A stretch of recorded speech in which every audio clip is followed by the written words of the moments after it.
Long before Susan Smith fooled America with her tears, another mother captured the nation's attention with a story just as shocking. On Dark Side Secrets today, we reveal the case of Diane Downs, a woman who stood before cameras blaming a bushy-haired stranger on a dark Oregon road.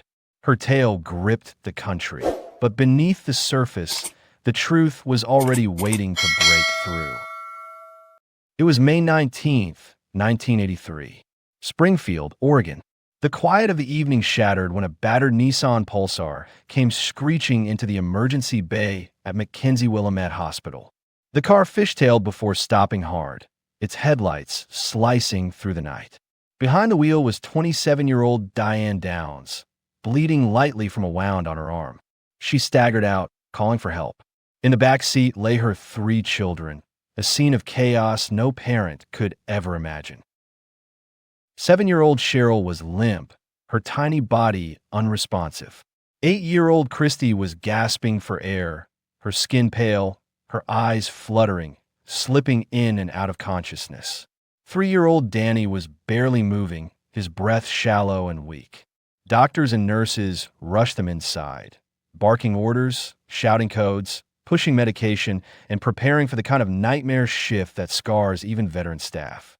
Cheryl was quickly pronounced dead. Christy had suffered a devastating stroke. Danny's spinal cord was badly damaged, leaving the future of his little legs uncertain.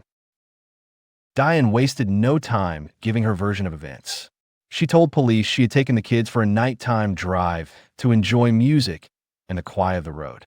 Out of nowhere, a man appeared in her lane, flagging her down. He shoved a gun through the window and demanded her car. When she refused, she claimed he fired, once at her and then at the children, before disappearing into the woods. Diane insisted she jumped back into the driver's seat and, in her words, drove like hell to get to the hospital. On the surface, it sounded like a horrifying story straight from urban legend. The faceless predator, the helpless family, the heroic mother who fought to save her children. But something about Diane's demeanor didn't fit the script. The hospital staff who saw her that night noticed what others would later find chilling. She wasn't frantic. She wasn't inconsolable. Instead, she was calm, smooth, even talkative. A nurse remembered her casually asking about a man named Robert Knickerbocker, while her children were being resuscitated a few rooms away. Detectives noticed she seemed far more concerned about the minor scratch on her arm than the condition of her gravely injured kids. For professionals who had seen grief in every possible form, Diane's behavior stood out in the worst possible way. Investigators examined the road where Diane said the shooting happened. Nothing matched her story. There were no skid marks where she claimed she braked hard. No footprints in the soft dirt. No sign of a scuffle. The so-called attacker had vanished without taking money, jewelry, or valuables. Diane's timeline shifted subtly every time she retold it, like a picture frame never hanging straight on the wall. The attention of investigators soon turned to Nick. Robert Knickerbocker was a married man living in Arizona. Through letters, diary entries, and phone records, detectives uncovered a disturbing truth. Knickerbocker had been clear with Diane. He was not leaving his wife. He didn't want children. He didn't want the responsibility. But in Diane's diary, he was her destiny, and obstacles were meant to be removed. Her own children, in her own words, were burdens. The motive prosecutors feared was painfully simple.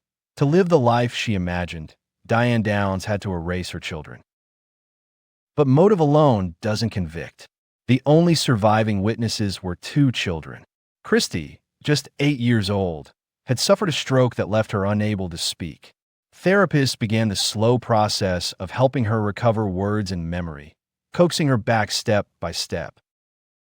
While Christy struggled in silence, Diane leaned into the spotlight. She appeared on talk shows. She reenacted the shooting for TV cameras, even demonstrating how she fought over the car keys. She smiled through tears. She flirted with the lens. Public sympathy quickly turned to suspicion. And when she appeared in court visibly pregnant, having conceived during the investigation, the optics were devastating.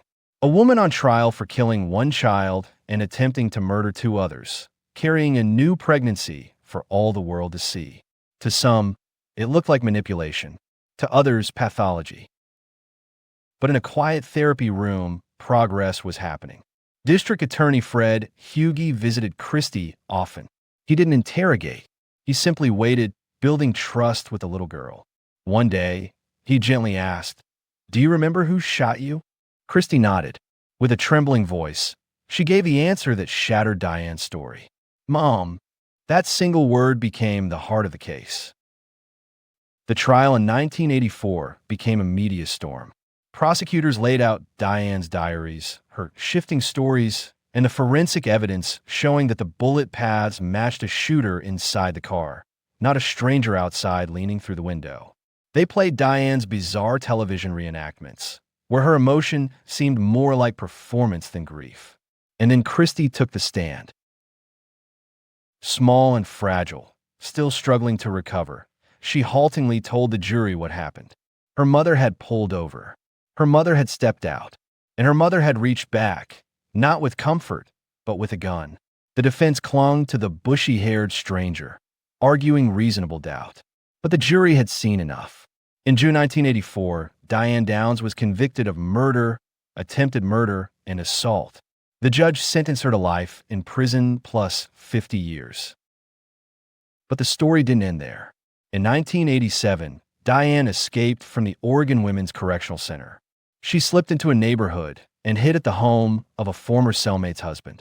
For 10 days, she was on the run before being captured. The escape read less like courage and more like compulsion, the same refusal to face consequences that had marked her diaries and her life.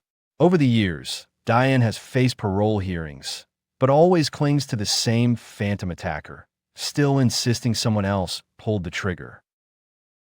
Meanwhile, Christie and Danny found a new life. They were adopted by Fred Hughey and his wife, who had fought for them in court. In that home, love was unconditional, not transactional.